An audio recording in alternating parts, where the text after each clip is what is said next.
Dentro do setor tático da empresa, você vai ter o gerente de produção, vai ter um possível encarregado da parte também gráfica e tem o PCP, que é o analista de PCP, na verdade, né? Que ele faz o planejamento e o controle dos prazos da produção. O que muda dessa galera da gerência ali, do nível tático, para o operacional? Na maioria das vezes, cara, a gente não tem um gerente de produção que ele só faz a gerência. Quando a empresa está crescendo, tá ali com 4 funcionários, 6 funcionários, 8 funcionários, cara, de 8 pessoas, no total do quadro da empresa, vai ter uns 5 na produção. Você não vai ter um gerente de produção, mas você já precisa ter o quê? Talvez um líder, alguém que vai responder diretamente para esse gerente. É uma forma de organizar, né? Isso que a gente está falando agora, Henrique, já é a organização da produção. É entendendo que existe 3 setores principais, que é o CAP, né? O Clube Atlético Paranaense, que é o comercial, administrativo e produção. E dentro da produção você tem 3 níveis operacionais, que é o estratégico, tático e operacional. No nível tático, essas 3 pessoas principais, que é o gerente de produção, o encarregado de gráfica e o analista de PCP, que vão fazer ser verdade aquilo que o diretor buscou. E eu acho que uma coisa importante de deixar claro, Judá, é que, claro, num cenário ideal, já quando a empresa está crescendo, já tem um quadro de funcionários maior, é que o tático, essa pessoa que faz ser verdade, não é necessariamente, na verdade, não é nem o ideal que ele vai e coloque a mão na massa para que aquilo seja verdade, né? Porque o operacional vai ser essa série de pessoas que trabalham nos setores produtivos, né? Porque tanto que um gerente de produção, ele, na verdade, trabalha na gerência da empresa. Então, ele não está no setor operacional ali, nenhum desses setores produtivos. O diretor da empresa, a diretora da empresa, ela não está no setor operacional da empresa, não está num setor produtivo, ela é do pilar da empresa produção. Pegar entendeu? Aqui, por exemplo, acho que o encarregado de gráfica, já que acho que a maioria das empresas que estão assistindo a gente trabalha com impressão diretamente. Não é necessariamente o encarregado, na verdade, nem que não é necessariamente. Num cenário ideal, o encarregado de gráfica nem imprime, né? Cara, assim, isso é um cenário um pouco distante, entendeu, Henrique? Para a gente ter um cenário onde o encarregado não vai imprimir, a gente vai ter uma produção aí com pelo menos umas 18 pessoas. E se tiver 18 pessoas na produção, você está falando de uma equipe aí de 24, 25 pessoas, que é uma empresa aí que já é para estar faturando uns 350 mil por mês. Já é um faixa marrom, né? Já é um faixa marrom, com certeza, né? Alguém que já fatura de 200 a meio milhão por mês. Então vamos pensar assim, como que eu começo a organizar a empresa? É eu entender que eu tenho esses cargos de responsabilidade de tarefa e eu entender em que momento eu estou sentado naquela cadeira. Por exemplo, Henrique, eu estou agora aqui, começou meu dia e choveu durante 2 dias. Choveu quinta e sexta e eu estou montando o cronograma para trabalhar sábado e segunda. O que eu vou fazer? Eu estou sendo o meu PCP, que é o planejamento e controle da produção. Estou sendo analista de PCP. Judá, mas eu não tenho esse cargo. Velho, você está sentado para montar o cronograma de instalar fachada, instalação externa, porque choveu, você está sendo o PCP. Aí você fala assim, putz, mas tem um serviço lá do Judá, que é o patrão aqui, o chefe da empresa, e ele vai no aniversário desse cliente no final de semana, e se a gente não tiver instalado sábado, o Judá vai ficar muito louco comigo. Quem que toma a decisão de mudar uma hierarquia dentro da empresa, mudar um processo? Vai ser o gerente de produção, que é a mesma pessoa que está montando o prazo. Então, no teu cérebro, você está aqui montando cronograma, daí você tem um nível de prioridade, de hierarquia que você precisa respeitar. Pô, precisa instalar primeiro a fachada daquele cliente amigo do Judá. Então, eu tomei uma decisão de mudar um prazo e falo, PCP, agora monta de novo o cronograma, realinha, porque hoje tem esse cliente que eu preciso passar ele na frente. Nesse momento, eu troquei de cadeira entre gerente de produção e PCP, mesmo sendo a mesma pessoa, que talvez vá fazer a instalação. E que em algum momento foi o diretor de produção que escolheu atender esse mercado de fachada. Exatamente. Então, essa lógica que às vezes a gente não consegue entender. Não? Então, assim, hoje o meu objetivo nessa explicação agora é falar assim, cara, entenda que não é porque você não tem essas pessoas exclusivamente no cargo que você não tem que ser o gerente de produção,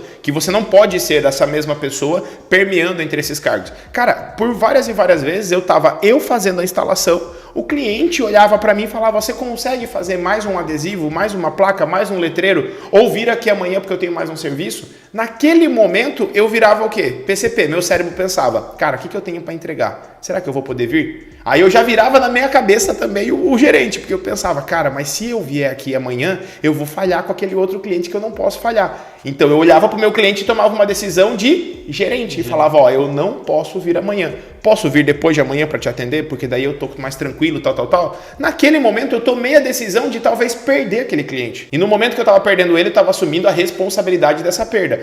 O teu serralheiro vai fazer isso? Não, ele não pode tomar essa decisão. O teu instalador pode fazer isso? isso. Não, ele não pode tomar essa decisão, porque ele não é um gerente de produção, entende? Mesmo que eu tenha, aconteça cenários onde eu tenho um instalador que ele também é o gerente de produção. Ele está no campo de batalha produzindo, que é um caso que eu falei, quando eu estava instalando, eu era os dois, né? O instalador e o gerente de produção. Mas tem momentos que você tem uma pessoa que já não é mais você não é mais o faz tudo, e tem alguém lá na produção que é um baita instalador e ele é o encarregado de todo o setor de instalação, montagem, serralheria, e às vezes ele também tem essa parte de ser um gerente de produção. Um caso desse é o pessoal da Planeta Imagens, quando eles foram para o reality show, que quem foi, inclusive, foi o gerente de produção e o dono da empresa. Eles não eram sócios, mas o gerente de produção estava lá com um cargo, né, de gerência junto, só que quando eu fui fazer o diagnóstico na época, lá em 2020, ano passado, né, 2021, quando eu fui fazer o diagnóstico em novembro, o gerente de produção ele imprimia. Ele também dava auxílio na instalação quando precisava. Então ele era um multitarefas, mas quando ele estava lá sentado na cadeira imprimindo o material, ele era o cara que determinava assim, ó, seguinte, agora nós não vamos imprimir esse material. Eu vou imprimir esse daqui porque eu já sei que precisa entregar um prazo que é uma loucura, que chegou de manhã para de tarde, de hoje para amanhã. Então eu, mesmo sendo impressor, eu sento na cadeira de gerente de produção. Essa ilustração do sentar na cadeira, né, é a história de tipo você entender em que momento você está sendo cada função, exercendo cada função da empresa. Então acho que para organizar, Henrique, se a gente não entender essa estrutura, você vai ficar batendo cabeça e vai dar conflito entre os funcionários. Por que você falou do encarregado de gráfica? Qual que é a diferença de um encarregado de gráfica para um gerente de produção? O gerente de produção ele está num nível acima. A gente separa hoje na empresa dois principais setores, né? Que tem a produção limpa, que é a produção que não gera resíduos. Não é que não gera retalho, é que não é uma produção bruta, suja, que gera pó e etc. Geralmente você separa esses dois carinhas, né? E eu tenho a produção mais bruta. A gente chama de produção suja pelo fato de gerar esses resíduos. Então já existe aí uma separação de uma pessoa que tem mais expertise em um segmento, que é a parte gráfica, que é a parte de acabamento. Então, na prática, o nome do cargo é encarregado de gráfica, que é a pessoa que é responsável por esse pilar limpo. E tem a galera que é o supervisor de produção, que é quem cuida já dessa parte mais bruta da empresa. Quais são os setores que separam uma produção limpa de uma produção suja? O produção limpa, eu vou ter, obviamente, o arte finalista, ele fica junto com o administrativo, mas ele trabalha nessa parte limpa. Você tem a parte de impressão, a parte de plotter de recorte, a parte de acabamento e embalagem, expedição, enfim, controle de qualidade fica mais nesse braço. E tem o laser, a parte de laser, que é o corte de acrílico, porque ela não gera resíduo. Já a Halter, mesmo sendo CNC, ela está no outro lado. Então eu tenho a Halter, eu tenho a serralheria, eu tenho a pintura, eu tenho a montagem, eu tenho instalação, usinagem, né? Toda essa parte da produção é a produção suja. Então é legal até no layout da planta da empresa, quando eu for alocar os equipamentos, eu começar a separar. Porque dificilmente, cara, uma placa de PVC vai passar por um setor de serralheria. Dificilmente uma lona vai passar por um setor de serralheria. A não sei que eu esteja fazendo, mas geralmente o que faz? Deixa o quadro pronto na serralheria, na expedição da serralheria, na expedição bruta, suja, que ela tem que ser muito mais espaçosa do que a lona que eu enrolo e deixo num canto. Mesmo sendo uma lona de outdoor de 9 por 3 metros. A hora que a galera for sair para a instalação, eles vão levar o quadro e vão levar a lona. Então tem essas duas expedições dentro da empresa, entendeu?